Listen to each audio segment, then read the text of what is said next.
Today we are going to see about that subject, import and export procedures. On that, internal and international trade. What do you mean by internal trade and is international trade? Before that, we have to know about what is business. As a commerce student, we have well known about the topic business. Business is nothing but the state of being busy. It refers to all those activities that are included with manufacturing, that is purchasing of raw materials from the dealers and making up of finished goods by putting some labor and overheads, and after that the warehousing, marketing, financing, insurance and some other activities. These are all activities are interconnected with one branch. That term is called as business. As a commerce student, we have well known about this. And on business, it also includes trade, commerce and industry. These are all the three branches of business. Among that, trade is very important branch. We should know what do you mean by trade? Trade is nothing but the buying and selling of goods and services from one person to another. That is from one producer and to the ultimate consumers. Okay. Here there is no involvement of manufacturing and some other processes are involved. Okay, just purchasing of goods from one vendor and selling it to the other person. Okay, it is buying and selling of goods and services. It also includes the visible and invisible goods, right? Now we are enter into our topic, internal trade. Internal trade is otherwise called as home trade. Home trade, that is the trading activities are conducted within the political boundaries of the nation. They are manufacturing the goods for their own consumption, not for the selling of the goods to the other countries. Okay, manufacturing of goods by the Indian firms for the consumption of their own country. Okay, this is called as an internal trade. There are so many examples of that we have seen after that. Home trade. Here, this is an example for home trade. This is a super mall in China. They are producing their goods for their own people, Chinese people itself. They do not indulge in foreign trade of exporting these goods to others. Then types of internal trade. Generally, there are so many classifications. Here the main categories of internal trade are wholesale trade and retail trade. As the name itself indicates, wholesale trade means the wholesalers are indulged in that. Here the wholesalers are also termed as merchant middlemen. Wholesale trade is nothing but the trading activities are conducted at a wholesale level. The purchasing of goods from the producers and other growers in large quantities and selling it to the retailers in small lots. Okay, this is called as wholesale trade. Next, retail trade. Retail trade refers to the selling of goods to the retailers in small lots. Okay, selling of goods by the retailers to the ultimate consumers for their final consumption. Here is termed as retail trade. It is one of the way of channel of distribution for indicating the wholesale trade. Next. Yes, some of the leading wholesale companies across the world are listed out here.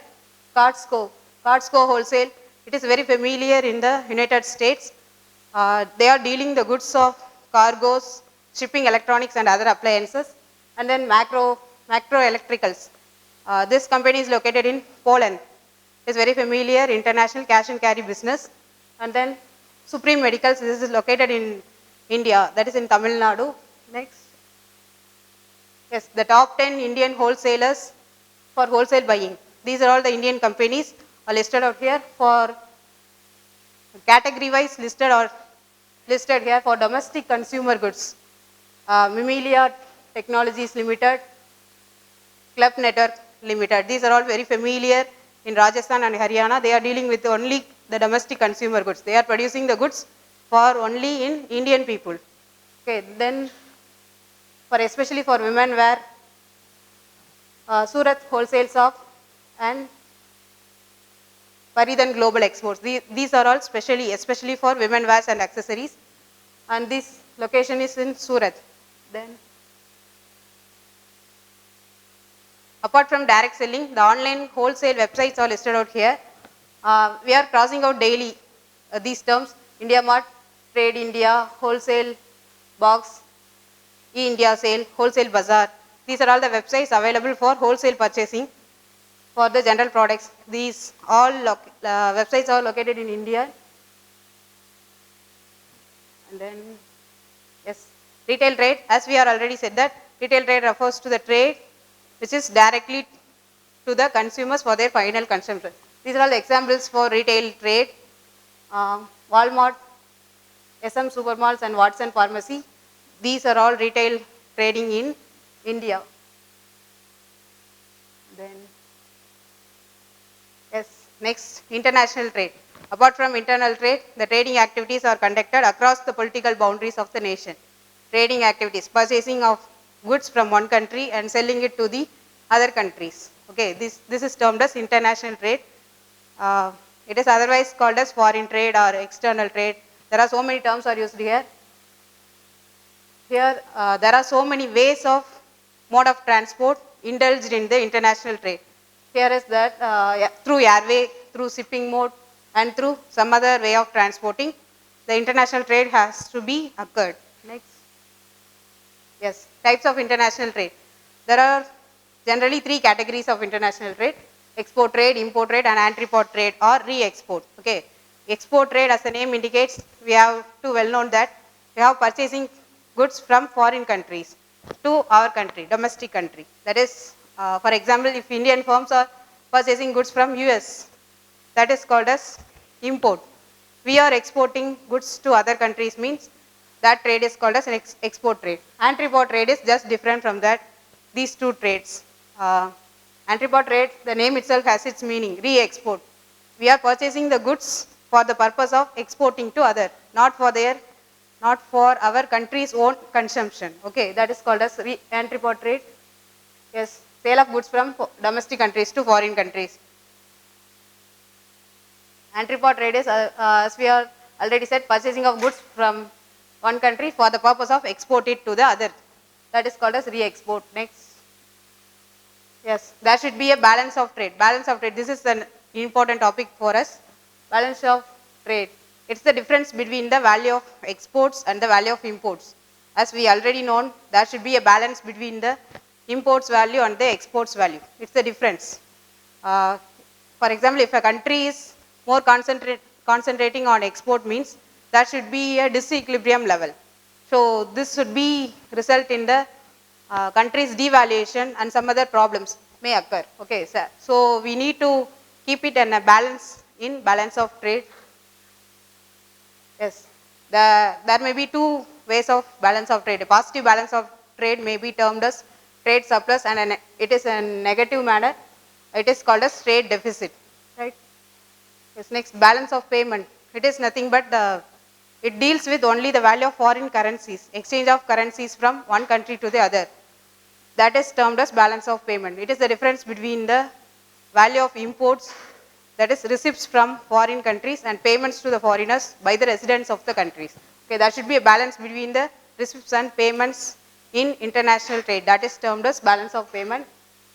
Yes, here is the definition for that. It is a systematic and summary record of financial transactions with the rest of the world over a period of time. Yes, balance of payment formula. This is important formula. Balance of capital account plus balance of current account plus balance of financial account. Right? On behalf of the country's deflation, the balance of payment formula should be used. Okay. Next.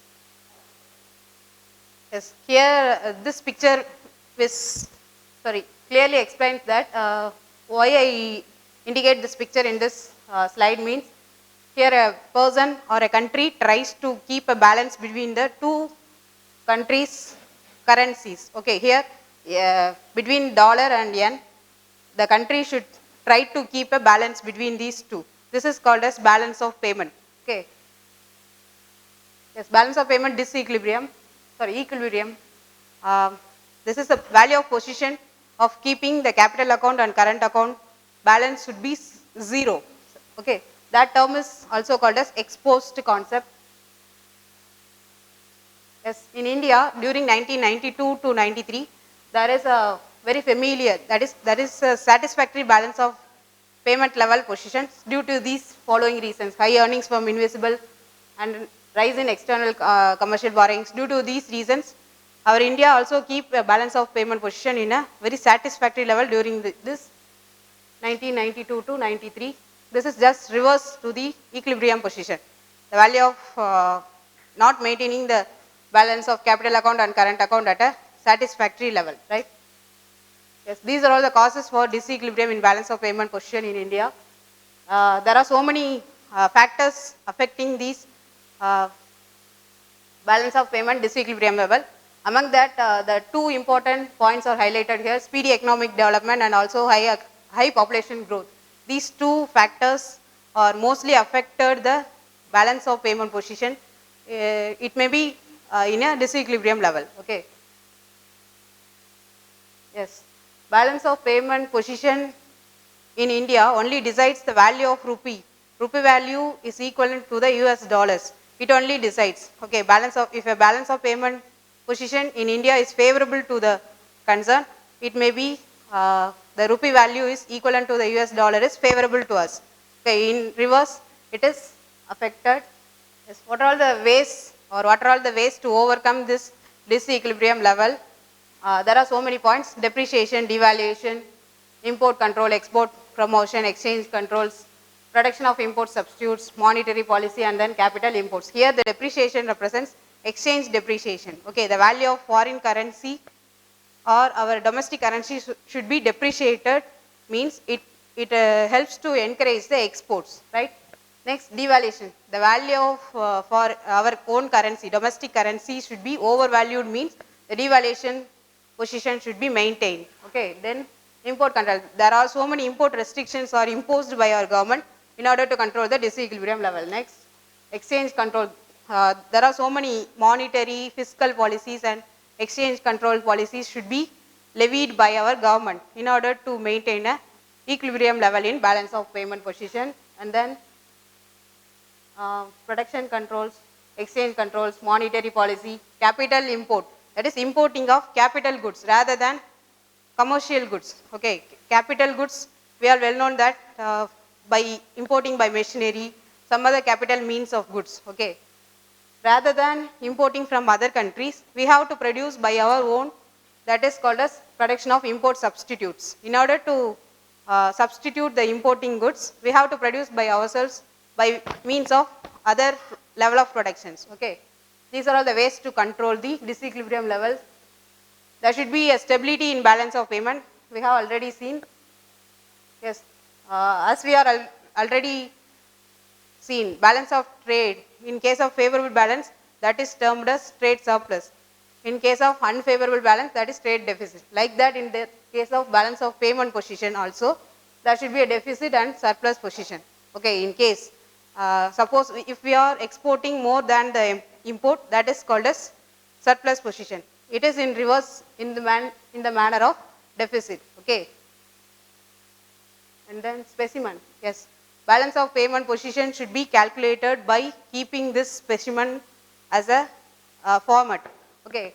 Here the current account, capital account, and then financial accounts are all taken for calculating the balance of payment position by our Indian Ant report. Next.